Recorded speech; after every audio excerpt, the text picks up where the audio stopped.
Hi everyone, Jiju here. Welcome to Bumblebee and Common Sense Economics Part 2. As you know, Common Sense Economics discuss about how we can use economic and financial information for a better living.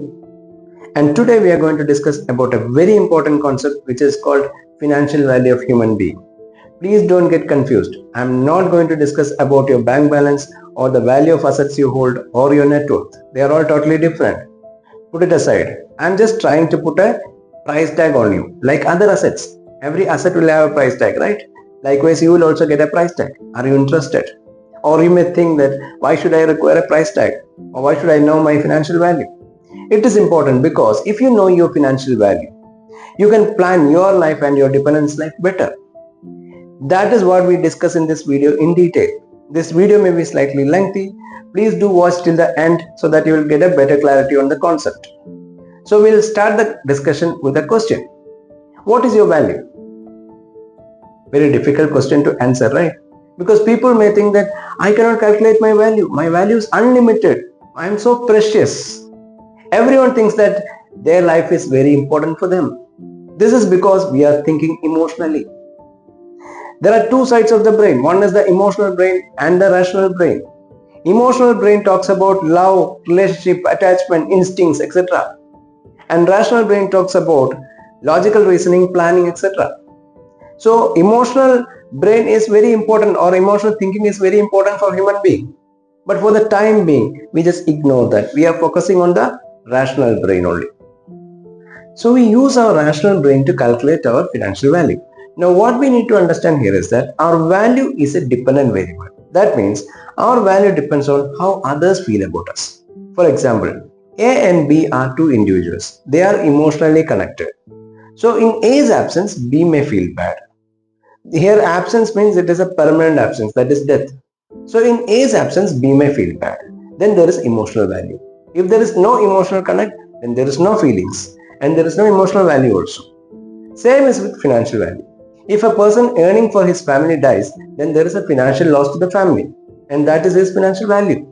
If there is no income, then there is no financial loss, and there is no financial value also.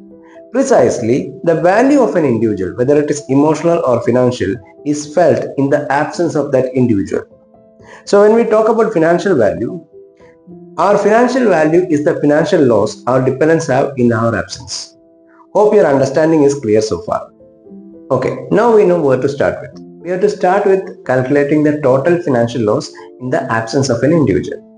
Now how to calculate this? How to find out? We all know that our dependents suffer a financial loss in our absence because we are earning. So everything is connected with income and everything should start with income. Now suppose an individual is earning 12 lakh rupees per annum. Does it mean that in his absence, his family suffers only a financial loss of 12 lakhs rupees? Not at all.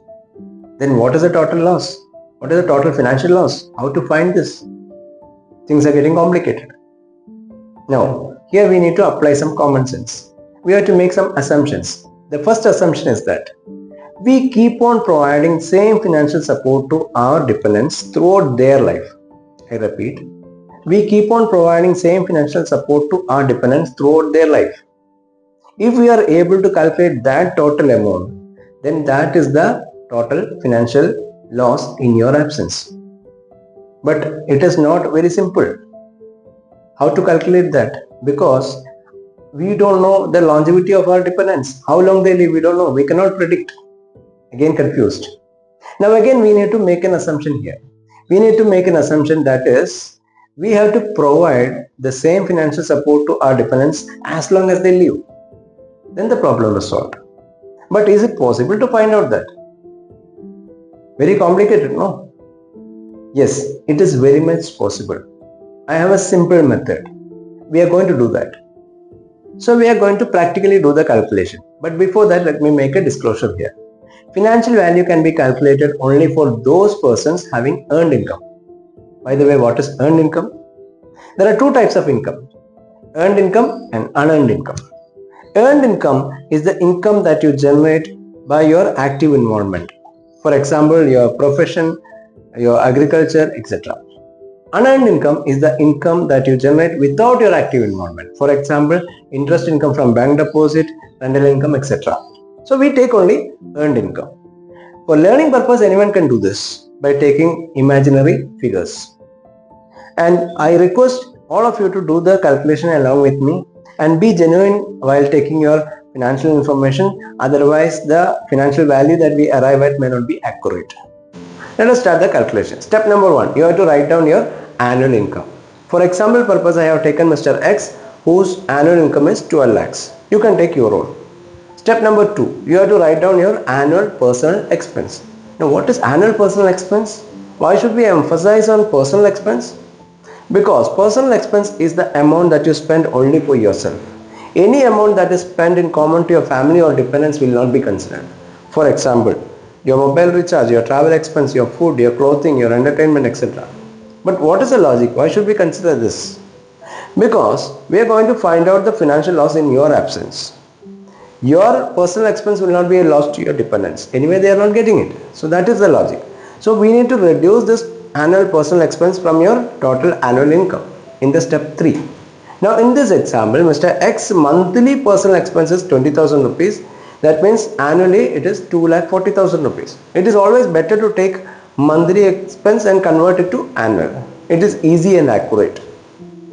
Now if you reduce that in step 3, it will be 12 lakhs minus 2,40,000 rupees, that is 9,60,000 rupees. Now you may think that in addition to this, I have EMIs that I pay for my loans and investment that I make monthly. Should we consider this?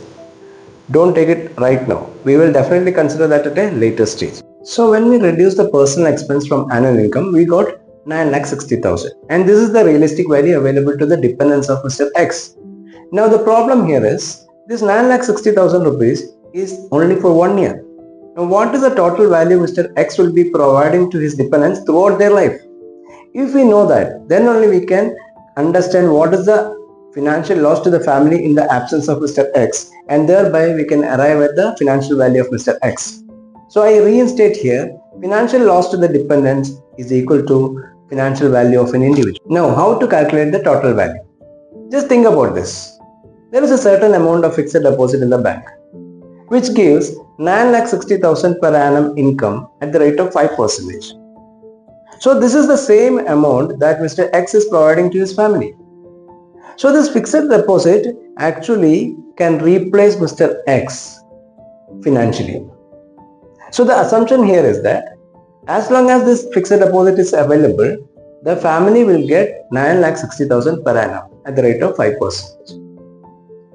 So it is easy now. Now we need to find out the value of this fixed deposit so that we will get the financial value of Mr. X. So what is the formula? Now the formula here is that fixed deposit multiplied by 5 by 100 is equal to 9,60,000. So what is the value of fixed deposit? Fixed deposit is equal to 9,60,000 into 100 by 5. That will give you 1 crore 92 lakhs. That is precisely the financial value of Mr. X. But we have got this value because we have taken 5% interest rate. There is a challenge because this interest rate may vary. If the economy strengthens further, the interest rate will come down. We have seen repo rate has been cut from 6.5 to 5.5% recently. Now this may happen. So that is why it is better to take 4% or 3% conservative value so that the result will be more realistic. Now, as we agreed, we need to consider the loans and investments. So first we need to consider the loan. Imagine that X has a outstanding loan of 10 lakhs. That should be added here. Then it will become 2 crore 2 lakhs. Now why should we add here? Because if X is not there, that is a liability for its dependents and that is a financial loss. So we need to take that. So the total value becomes 2 crore 2 lakhs. Now if X has an investment of 2 lakhs, then we have to reduce that. Why should we reduce that? Because this amount is not a loss to the family or dependents, because this amount is there anyway in the bank. They can use it. So we have to reduce that. So 2 crore 2 lakhs minus 2 lakhs, then we arrive at a value of 2 crores. This is precisely the value of X. Hope you also got your financial value. Very interesting, isn't it? But the biggest question is, do you have this much amount in your bank account? The answer may be mostly no. Then how to manage this? This is very important. Especially for a single income family, this is very important. How to manage this, we will discuss in the next video. So keep watching this channel. Please subscribe it and share it with others. If you like this video, please press the like button. I have given my contact information below. You can contact us for any training purpose, or if you have any query, please put it in the comment box. I will be able to reply to that. Thank you for watching this video. Till the time we meet again, bye bye.